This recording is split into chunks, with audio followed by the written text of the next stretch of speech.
Hi all, and welcome to the Melton City Council Learning Directory. I'm Kevin from Perennial Garden Care, and today we're going to talk about propagating. What a great way to build a garden by propagating and using plants for free that you collect yourself from either your gardens or friends' gardens or just around. It's fantastic. There's nothing more rewarding than watching you bring something to life just from a cutting or something like that. So we'll go through a few different plants today and some different ways to propagate, and I'm sure that you'll get, well, hopefully you get a lot out of it. So the first plant I've got here is a pig face, which you see growing around seaside areas a lot. Very, very tough plant this is. It has bright pink flowers on it, this particular one, and grows as a ground cover. So it's quite vigorous and is really, really good to fill up those hard to get areas, embankments and stuff like that. So this is a pig face. So as you can see, I've just taken a cutting from one of the leaders that was on the ground, a little shoot, and you can see those little nodes where these new shoots have taken off. Now you can do one or two things with this, well, one of several things actually, but one way to propagate it is to rip these bottom ones off. Now I say rip them off now, there's a reason why I'm saying rip them off as opposed to cutting them off, is that you can put this into the ground like that. Now why I say rip them off is because just underneath this bark is what we call the cambium layer, and that layer there has got the growing, it's the growing area. That's where the roots will grow from around that edge. It's not from the middle, that's the wood, that's actually keeps the structure of the plant, but it's from this little layer just underneath the bark there. That's where it's got the piping work, the plumbing work to take the water up to the plant and the nutrients, and that's where the roots will grow from as well. So you can just peel that off. So what happens if I peel that off as opposed to cutting it, I get more surface area. So you can see that all the way down there, and all the way down there. Look at that bark underneath it. That's all areas there where roots can grow. So we can get it simply like that. We can get our trowel. We can make a little bit of a trench, like so.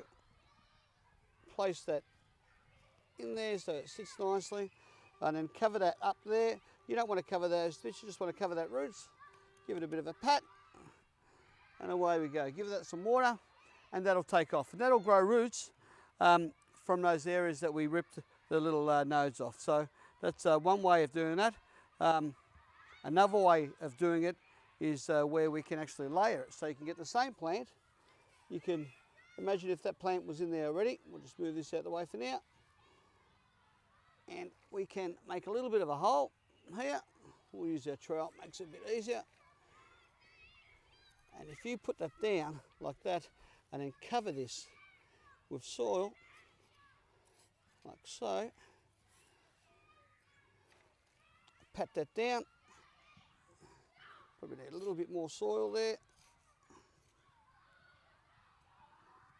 like that, there. That'll send out some roots there as well. So then you can cut that, and you can either replant that or you can use that as it is. But you cut that out, take it out and transplant it, and that'll give you another plant as well. Another way to do it is that these nodes that we took off before, if we just take these leaves off there, like so, and like so, there's a way you can use this. So you can dig a hole, you can plant that, put that in there, it's all upright, and then you've got even more plants. So look how many you can have along there. You see that? And if you really wanted to be fussy, you could just do this. You could get your secateurs, you could make a little edge cut like so, like that, and you can plant the actual leaf, and that too will give you some plants. So look at that, just from that one leader, we've got 1, 2, 3, 4 different ways that we can make new plants. Obviously the first way to do it is going to give you a larger plant quicker, but if you've got the time and the patience, or you just want to try to experiment different ways, that's one way that we can do the pig face. What else have we got here? We've got some rosemary. Now the rosemary is fantastic. This is great for schools. You can do it with the kids in the backyard as well. You can do the same with lavenders, with stringia, all sorts of different woody plants. So what we'd like to do first is, I've just taken that off, we just want to make this a little bit neater, so we'll cut that like so. Get rid of that there. Give yourself a nice piece of wood. You can see that that's quite, it's probably a third of a pencil thickness. You can have it bigger, you could have it smaller as well, but that's probably generally, that's a good size. Again, 1/3, just get your fingers and just strip that bottom off. So there you have a nice little plant like that. You could even, if you wanted to, get some hormone powder from your local nursery, dip that in there, and then again the same, make a little hole, plant that. Now remember, like all planting, you don't want to go too far down. You want it to be at that nice level, that level between the top of the bark and the just below the bottom leaf. And that there is rosemary. So that'll send out some new shoots. Rosemary, lavender, westringia. A lot of these woody type plants, it looks like that, shrubs, will grow quite easily. It'll be propagated like that. So that's a rosemary that's quite easy to do. And what else? Oh, here's something interesting. Now, this may be good, this may be bad, but this is mint. Now, if you have a look, remember with the pig face, we're talking about the layering so that you could put the soil over the top and the roots will grow into the ground. It's very similar with this. This is what the mint's done already. You can see these roots there. That mint had been sitting on the ground like that, and it's developed roots from sitting on the soil. So what we would do is we would cut that away. Now I really recommend that if you're going to propagate mint or even plant mint, put it in a container, leave it in a container, and then put that in the ground, because it can be very, very invasive. Unless it's in a pot that's not near anything else, or in a garden bed that you really don't care if it takes over. Ideally you want to put it in a container, a pot, to keep it confined to that area. So it's already got the roots in there. So we would grab some soil, nice rich soil, like so. You've got those roots down the bottom. Again, you'd make a line like that, sit that over the top, and just press that up against it. Water that in. As you've pressed up against it, that mint, that water, that mint will take over like that. That'll grow, and you can put that straight into the ground, and that'll be another plant for you. You get many, many, many. You'll see mint. If you've got a mint plant, it'll have layering all over the place. So that's why it grows so vigorously, because it layers. But there you go. That's another way to propagate. What else have we got here? Oh, we've got some fig, some ficus here. So this is another great tree. You can use this as a standard. You see this indoors a fair bit as well. This is a variegated one where you have the different coloured leaf, so it's not particularly green. But this is a similar, very similar to the westringia, the rosemary, where we can, if you see the arches, you see those where the branches come out like that. If you just slowly, just like a little chicken wing, break that in half, there you go. You've got all that area. Put that down for now. You see that all that area, the cambium layer, all that surface area, which is going to be great for roots to be growing along. You probably get rid of these bottom leaves, so we can put that into the ground a little bit. And even these top leaves, you can see that you want to have a bit of a balance.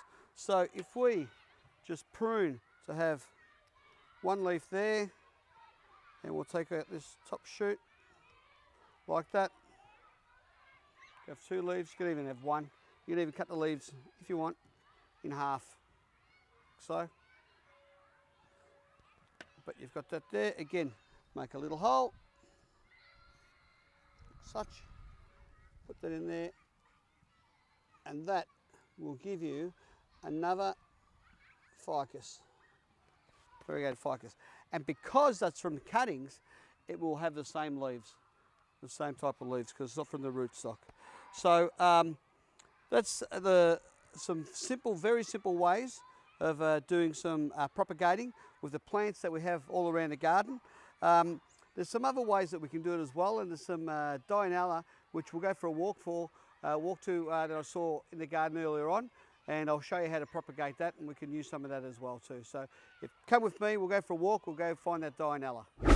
Okay, so here we have some Dianella, and if you come down and have a look, you can see that the Dianella, this is the original plant, but it sends out shoots, what we call rhizomes, underneath the ground, and then sends out new plants. So you can see that. Look, if you look closely, there's a plant there, there's one there, there's another there. Look at them. There's plenty of plants. You can actually split that up. You can divide this if you want to. But for now, what we're going to do is we're going to get this rhizome, let's see this plant, use this rhizome, and fill in these areas here behind me, where it's quite empty, so we can fill it up. So we get our mattock, and we dig underneath, and we pull that up, and here we have a nice, beautiful rhizome. So you can actually see it's got a root on there as well, and you can see these nodes, these tiny little feeder roots on there that are going to come out, and you've got your beautiful plant there, Dianella. There's another plant. If you wanted to, you probably could go again there. You could split that up. You could take those off if you really wanted to, but that's quite good. So what we want to do is, over here, we move this mulch away. We want to plant in the soil, remembering that we always want to plant the same level. So we don't want to put this halfway in the soil. We want to just plant these roots quite nicely over here. So just a little bit of a hole there, like that. We'll lay this across. We don't want to put it in the ground like that. We'll lay it across like this. It'll probably sit better this way. I'm just laying these roots just on top, just underneath the soil surface, and pushing that soil back again, covering those roots and those rhizomes, and then we'll put this mulch back around, and you can see it's still at the same level that it was originally. And there you go, we have a new Dianella. Give that some water. Make sure you always give it some water. Remember, the water, what it does is it gets rid of the air pockets that we created, and it obviously gives it some moisture so it doesn't dry out, and that'll take off, and that'll be like the rest of them before you know it. It'll catch up very, very quickly. So they're rhizomes, it's Dianella. Another plant that you can do is you can use irises. We can divide them and do exactly the same thing. So enjoy that. You can do so many different things in the garden when it comes to propagating plants, having some fun, and really building up your own garden next to nothing, except for a bit of time and a bit of love. So that's it for today. I hope that you enjoyed the show and you took something out of it, and we will see you next time with something new to learn. Thanks a lot. Bye.